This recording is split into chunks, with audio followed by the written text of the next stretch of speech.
With just 2 weeks remaining before Congress must act on the Crypto Clarity Act, at the same time, supporters of the bill are still 7 votes short of the number needed for passage.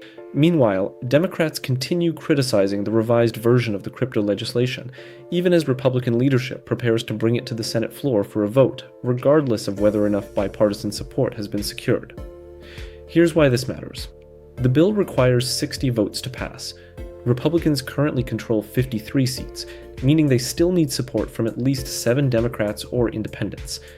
Even if GOP leaders aren't completely certain those votes exist, indications suggest they intend to move forward with the vote anyway, forcing lawmakers to publicly record their positions. Look at this Department of Justice. They're completely unserious, first of all, and it's just stone crazy to rely on them for anything. A lawless Department of Justice cannot oversee this. That comes despite repeated messaging from Democratic lawmakers that the bill will not receive their support because of the ethics provisions included in the legislation. So the question becomes, which altcoins would I still want to own over the next 2 to 4 years if the Clarity Act ultimately fails? Let's start with the obvious one. In my opinion, Bitcoin will be fine regardless. Bitcoin has continued growing year after year, despite operating for most of its existence without comprehensive global regulation. In fact, Bitcoin already crossed its biggest regulatory milestone back at the beginning of 2024, when the first spot Bitcoin ETFs received approval. Today, Bitcoin has become a globally recognized brand with an extremely clear product market fit. So my conclusion is straightforward. Whether or not the Clarity Act passes, I believe Bitcoin remains an attractive long-term investment, and we continue seeing signs that Bitcoin isn't disappearing, it continues getting stronger. One example is the newly formed Bitcoin Security Consortium, a coalition of leading financial institutions and Bitcoin companies focused on protecting Bitcoin's long-term future. Their work includes research into quantum computing, network security, and the future resilience of Bitcoin. Members include organizations such as BlackRock, Anchorage, Fidelity, Galaxy, Michael Saylor's company, Coinbase. These are some of the most respected financial institutions in the world. They're investing in Bitcoin's long-term security. So the idea that Bitcoin is somehow going away simply doesn't make sense. Today's market conditions may even represent an attractive buying opportunity based on Bitcoin's historical behavior. One chart illustrates exactly the type of setup investors often say they hope for, but usually become fearful when it actually appears. The chart tracks Bitcoin's supply currently held at a loss, meaning the majority of holders, based on today's market price, are underwater. Historically, this type of setup appears during bear markets and has often coincided with major market bottoms. Another bullish data point comes from Fidelity. According to Fidelity, the amount of Bitcoin held by long-term holders has now reached an all-time high. That suggests most of the people who wanted to sell have already sold. The investors still holding today are primarily long-term believers. That's exactly the kind of environment where major bottoms often form.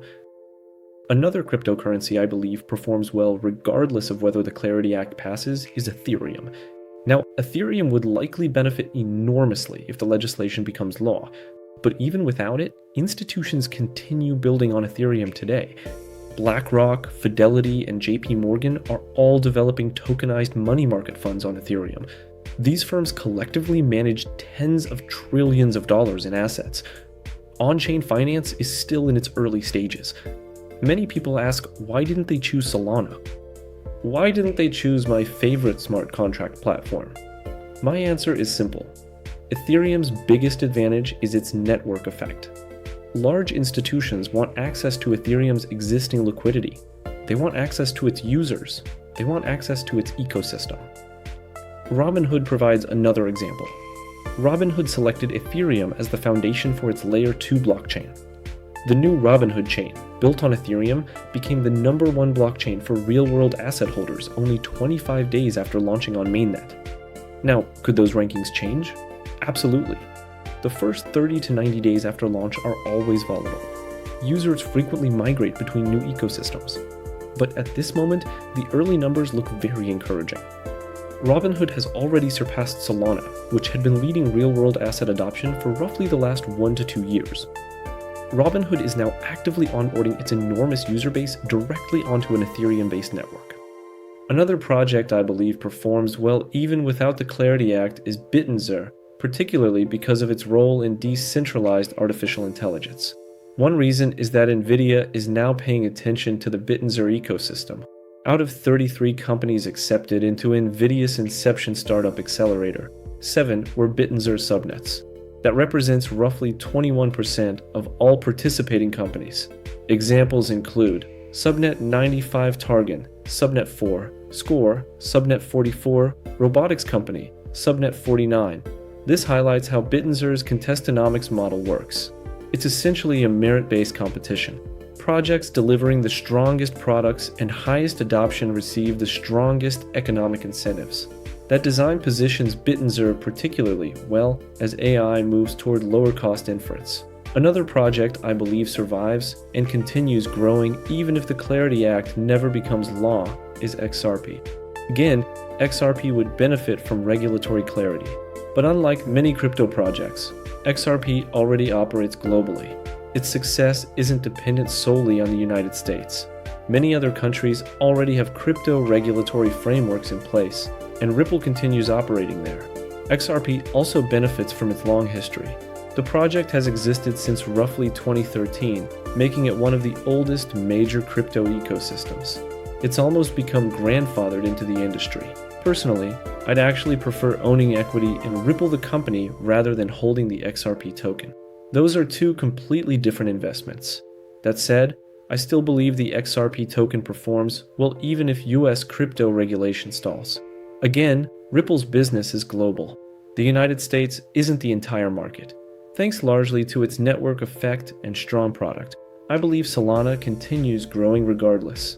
Another major development illustrates that trend. Morgan Stanley is expanding crypto access through E-Trade, allowing approximately 8.7 million E-Trade clients to access Solana trading. That's another meaningful step toward mainstream crypto adoption. To wrap things up, here are several additional projects I believe remain strong regardless of whether the Clarity Act passes. Binance isn't nearly as dependent on the United States as many competitors. Yes, BNB has an American audience, and I believe it's available through Coinbase. But overall, Binance remains a much more global ecosystem. For that reason, I don't believe BNB depends heavily on US legislation. Solana, as discussed earlier, I remain bullish. Hyperliquid is still relatively new. There's certainly regulatory uncertainty inside the United States. But globally, I believe Hyperliquid continues doing well. Dogecoin isn't disappearing. Whenever market excitement returns, Dogecoin typically becomes the people's meme coin once again. Scash, I'm personally not especially bullish on Scash. I like Chainlink. I believe it continues growing regardless of regulation. Although, much like Ripple, I'd probably be even more interested in owning equity in Chainlink Labs or the Chainlink Foundation if that were possible. Still, I don't believe the Link token is going anywhere. I think it continues becoming more important. Ondo, I'd also include Ondo on that list.